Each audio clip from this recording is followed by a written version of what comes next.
Welcome to Scrub In, a podcast powered by Bayhealth. I am your host, Sarah Beebe. And I am your co-host, Tyler Cody. Thank you for joining us as we ask ourselves to scrub in and talk more about our why behind the healthcare uniform. Before we dive into our first episode and introduce our first guest, Sarah, do you mind telling our listeners about your why and where your nursing story began? Sure, Tyler. So I grew up in a family that struggled. I had a single mom, and we had some kind of crummy stuff happen to us when I was young. And I have to say that despite all of that, I still really wanted to help my family and my community. Anybody who knows me knows that I am a diehard Delaware, not just University of Delaware, but the state of Delaware fan. Like, I will talk about Delaware until I'm blue in the face. And so I really have a drive to help my community as well as my family. And on top of that, I think probably having the background that I did when I was a kid, I spent a lot of time in the school nurse's office. I don't know if you had that too, but I knew all of my school nurses really, really well. And I usually had some sort of ailment. So the two of those together combined, and nursing became the perfect career for me, that I could help people, especially my community, my state. But then also I got to be a nurse and do all the cool stuff that I thought my school nurses did. And so I went to University of Delaware for my undergrad and fell in love with being a nurse and became an OB nurse because I saw my first birth and I was like, oh, that's what I'm supposed to do with my life. And so was a labor and delivery nurse, then a nurse midwife, and then I went into education and research and ended up here at Bayhealth. I love that. That's a very multifaceted inspiration there. Yeah. Absolutely. And I love the school nurse relationship that you developed with all of your school nurses. Yeah, I know all of those school nurses to this day. Yes.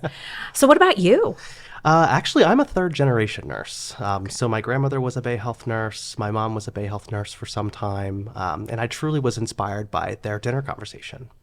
I always wanted to participate, add in my own 2 cents, but I really couldn't because I had no idea what they were talking about. So that's kind of what inspired me. My mom, she also did home care in the community, right around the Dover area, Dover, Smyrna, Milford area. And I just loved the engagement that she had with the community. And I really wanted to become somebody that kind of emulated her in that way. So I chose nursing based off of kind of like the generational experience and as well as my inspiration behind her involvement in the community. And Bayhealth is our community. And I love being able to serve our community in this way. So that's kind of what led me into nursing. I love that. Yeah. My grandmother was a nurse and my father-in-law is a doctor. And the dinner conversation, he would get calls in the middle of dinner, and I was so fascinated by that. So I get that. That makes a lot of sense. Those dinner conversations, you learn more than you need to sometimes. But yes. 100%. Yes. Thank you for sharing. We actually have a special guest who would like to tell us more about her why. So joining us today is Rosi Wurster, Senior Vice President and Chief Nursing Executive at Bayhealth. So to kick things off, we'd like to start with a quote. So leaders achieve very little by themselves. They inspire people to come together for the good of the group. Leaders never start with what needs to be done. Leaders start with why. We need to do things. Leaders inspire action. And that's from Simon Sinek. So Rosi. Not only are you a nurse, but also our leader. Can you tell us why you chose to become a nurse? I would love to, Sarah and Tyler. Thank you so much for having me today on the inaugural Scrub In. I love being a nurse, guys. I love being a nurse. And my why begins with my family, of course. I actually am from a family of engineers, right? Very math heavy, very science heavy. And I kind of came along with this love of people. And my family's kind of like, wait, people, okay. And nursing is this really special blend of science and people. And my grandmother was a nurse also, guys. So we have that in common. And she was an emergency room nurse. And I didn't understand what that was at the time. But She, a pioneer, she was the first night shift nurse in a very large, what is now a very large academic medical center. She really inspired me. But I also found that I liked being the resource for people. I loved it when people came to me and said, do you know about this? Or, the famous, can you just take a look at this and see what you think? Like, I loved that. I had also some influence from a friend of mine. Her stepdad worked in emergency services. And when I was like 16 or 17, I thought, wow, okay, responding to emergencies. I want to do that too. So I became an EMT, and at a very young age was connected with great people, great nurses, and was a responder. I was a helper, and that was so deeply rewarding to me that nursing was very natural. And I spent my clinical time in emergency nursing for quite some time. And then, in the spirit of that resource piece and serving others, leadership then folded in naturally for me. Became a leader of a variety of things. And one thing I think that's important to note about my why is, and relates to Bay Health, is that we are a community health system, and we are trusted by our community to care for them. And that's a real driver for me. That's a wake me up, get me out of bed in the morning kind of thing. So there's a bit of my why. Absolutely. I think a lot can be said about the community here. I mean, we care for our school teachers. We care for our librarians. We care for our political leaders. Like, this is all in the community, and I think that's a great piece. Yeah. Well, and I love that you're a great example of that as nurses. It's not just a uniform. It's not just a job for us. This is who we are. So, like, we are defined by like, we will never not be a nurse. We can maybe not work a particular job, but we are always going to define ourselves as, well, I'm a nurse, instead of saying I work as a nurse. And so you're a great example of that. And I also love how you started your career as an EMT. Yeah, I didn't know I think that it's a either. great foundation. Yeah. I call on those experiences often, often. Part of it is the making sense of chaos, right? Because that happens as a nurse often, right? You have pockets of chaos perhaps, but you kind of, you work your way through that. But it really taught me just a lot of people skills, because what we do in our calling, it's a calling, right, to be a nurse, as you said, Sarah. People are really part of what we are designed to respond to. But let's not forget the science either, right? There's a science element in there too, but very cool. I feel like it's an honor, frankly, to be a nurse. I agree. Yeah.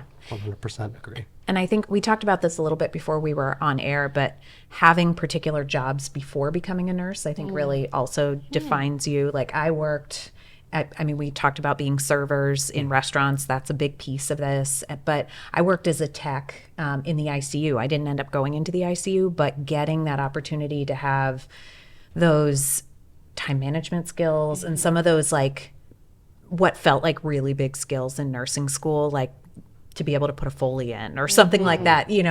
I feel like that really helped me once I actually became a nurse. Tyler, did you work as a tech or anything beforehand? I did not, unfortunately. I was strictly a server at the time, but it did teach me time management, that's for It sure. sure did. Yeah, absolutely. I was at tech myself, and I was in the rehab setting as a nursing assistant, as a matter of fact. And I found it to be hugely valuable for two reasons that affect me now. One is, again, the people connection, but two is mentoring those around us. I was influenced when I was a tech by the nurses I was working with. And I find that now, our industry, we want to reinforce We want to build up that mentoring that we're able to provide Yeah. to whomever. I agree. The nurses I worked with were amazing. Like, I knew I didn't want to be an ICU nurse. No offense, Tyler. I knew that's not where I wanted to be, but I loved my team so much that I really considered being an ICU nurse just so I could keep working with them. Like, my favorite nickname came from one of those nurses. I learned how to do kind of all of those things that felt like real nursing skills with those nurses. And so I agree that you just never know who you're mentoring or who will end up being your mentor along the way. But that really shaped my early years of being a nurse. And I think that team aspect too, that is what keeps me coming back to work every single day is my team. I know they'll always be there to support me, and I can support them in any way possible. And it's truly those bonds that you make that kind of defined your nursing profession. Oh, absolutely. Absolutely. Because we all have one goal, and that's to care for the patient. And as a team, we can accomplish that. I agree. So, Rosie, you have been at Bayhealth for just over a year. Can you explain how you've inspired action under your leadership at Bayhealth? Sure, Sarah. So I find that as nurses, we're in a regular cycle of being inspired and inspiring others. And in terms of inspiring others, that gets fed by the inspiration that you have, right? So to start to answer that question, I think I'd be remiss if I didn't say that we're in a very inspiring environment. Lots of nurses doing lots of great things. Before we went on air, we were talking about the collaborations that we have with physicians, with physician residents, with pharmacists, with others. And I find all of that here at Bayhealth very inspiring. There's two pieces, I think, that two things I've experienced here at Bayhealth that I sense inspire action. And one of those is that I have a ton of energy. Like, if you've spent even a couple of minutes with me, I'm even looking at our team here, I have a lot of energy. And that energy is sort of fueled from passion for this work. And for me, I have passions for patients and community, of course, but I have passion for nurses. I have passion for the art and science of delivering care. And that comes out sometimes, we start big patient care services, leadership assemblies with music and welcome here and let's hear your story. And I think sometimes that energy is contagious. And then people walk out and they're like, oh, hey, I feel good. And that's a great starting point for action. So I'm finding a lot of energy. Secondly, the timing of my coming here to Bayhealth, I think, now that I'm sort of looking back over the year, was unique.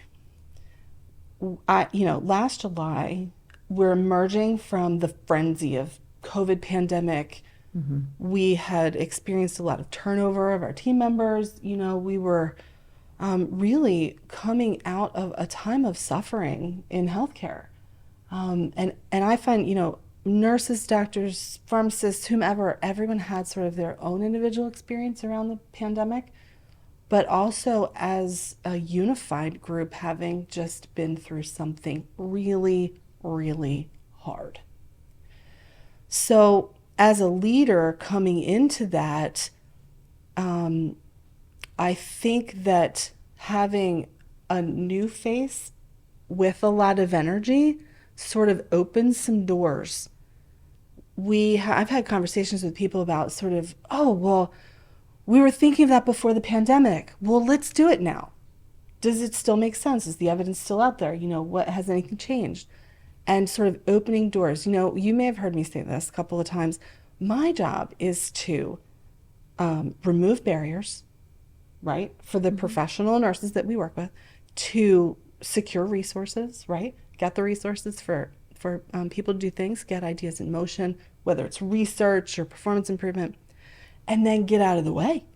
Because we've got such talent in Bayhealth that I think the idea of opening doors has really been something that I have experienced in terms of moving to action right now.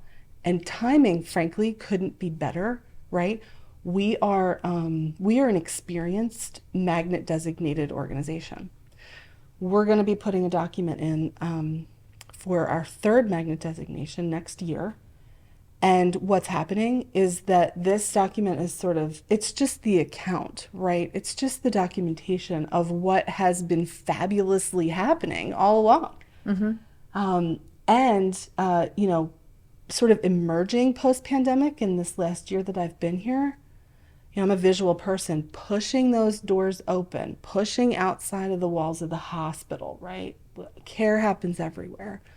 That's been, I think, a pivotal feeling that has developed over this last year.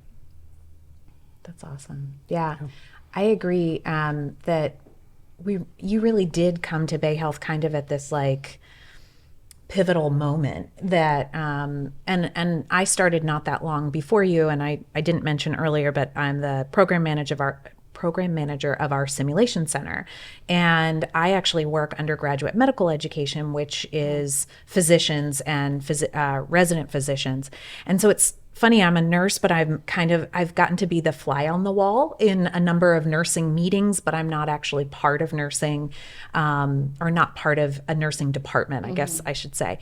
But I've seen that energy in you, and then also in our staff, that we've got pockets of staff and nurses kind of all over that still want to see that change. And even though they are definitely displaying the trauma of COVID, they want to innovate, or they want to practice new skills. I mean, I can't tell you how many times a week we're getting requests for different types of trainings and creative trainings. Let's try doing a re-sternotomy with a mannequin in a cut suit and all this fun stuff.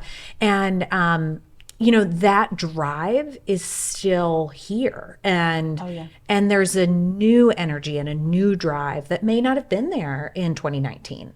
And so it's so cool to watch that and to come out of conversations with nurses at Bayhealth and nurses kind of all over our state that are ready they want to make change. They just need to find the right connections and have those doors opened. Your timing was impeccable. I mean, we had 2 to 3 years of the pandemic that nurses were still dealing with. Nurses were tired. Nurses were worn out. And you brought your energy at the perfect time to re-inspire and reinvigorate everybody. And I think that says quite a lot about your leadership. And we respect that and appreciate it. High praise, Tyler. Thank you. I'm having a really humble moment. I appreciate that. And I think also, we talk sometimes, and even in other industries, about the quote, going back to normal. Like, I don't even know what that is, really. And what I find here, in that whole be inspired cycle, that we're actually not in a going back way at all. We are forging ahead. We are developing what is new and fresh. We are really designing our future. And the real why is because we have a community that trusts us to do that for them. And, I'm thinking recently we've just refreshed the Patient Care Services Strategic Plan. And within that strategic plan, we connected with more than 200 clinical staff members to contribute opinion to that plan, to say, are our priorities in the right place? Based on all that we've either been through or what you anticipate that we have on our forefront, are the priorities in the right place? Are we aligned, with the overall organizational strategic plan? And resounding response that yes, we're talking about people and culture. Yes, operational excellence. We can build there, growth and access, right? And now community connections as part of that.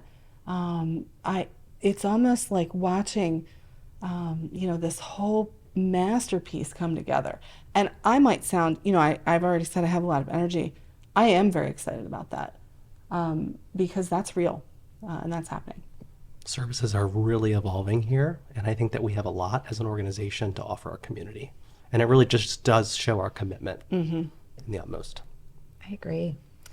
I love your quote that you've said a couple of times, inspired and be inspired. And I think that is a great quote to close on for our talk today. Thank you for being our first guest on Scrub In. It was an honor to have you. Is there anything else you want to add? Oh gosh, I always have a bunch to say. I want to tell you, I really appreciate your kicking off this type of communication. We can't communicate with one another enough. Agreed. And, I think one piece that I would like to sort of leave with our listeners is look for opportunities to inspire someone. Look for an opportunity to be inspired yourself. It's okay to go look for it. And really sort of give yourself the gift of that type of connection here at Bayhealth. So thank you guys so much for having me. Thank you, Rosie. Thank you so much. Once again, thank you, Rosie, for being here with us for our inaugural episode. Join us for our next episode by subscribing to this podcast and telling your friends to do the same. Click plus or follow so you don't miss an episode. Don't forget to keep up with us all on social media channels by following @Bayhealth. And remember, there is a why behind every healthcare uniform.